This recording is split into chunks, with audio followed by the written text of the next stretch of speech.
Monsieur le Président, chers Ukrainiens, je suis très heureux de notre retour. Je vous remercie beaucoup. Les émotions sont écrasantes. Il s'agit de l'échange de prisonniers, le plus important depuis le début du conflit. Au 211e jour de guerre, la Russie et l'Ukraine ont trouvé un accord. 215 militaires ont été récupérés par l'Ukraine. Aujourd'hui, nous avons 215 bonnes nouvelles. C'est une victoire absolue pour notre pays tout entier, pour notre société même tout entière, et surtout pour 215 familles qui vont pouvoir retrouver leurs proches, et ça, en toute sécurité. Volodymyr Zelensky a tenu à s'entretenir avec les soldats échangés en Turquie. Je salue le retour de nos garçons, de nos héros. Je suis heureux de vous revoir. Beaucoup de choses ont été dites ici.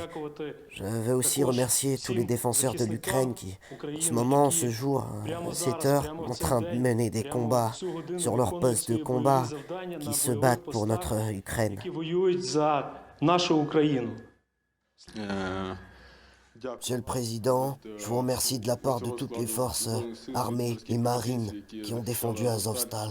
Parmi les détenus libérés figurent 5 chefs de la défense de la scierie d'Azovstal, symbole de la résistance à l'invasion russe. Ils étaient des prisonniers clés en Russie et certains soldats du régiment Azov sont accusés d'être néo-nazis, un moyen pour les pro-russes de justifier la guerre et la dénazification de l'Ukraine.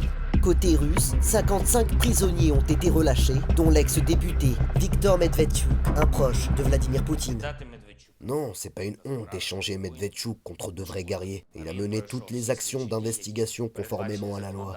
L'Ukraine a reçu de lui tout ce qui était nécessaire pour établir la vérité sur les activités criminelles. La libération des prisonniers intervient juste après l'annonce de Vladimir Poutine de mobiliser 300 000 réservistes pour relancer son offensive.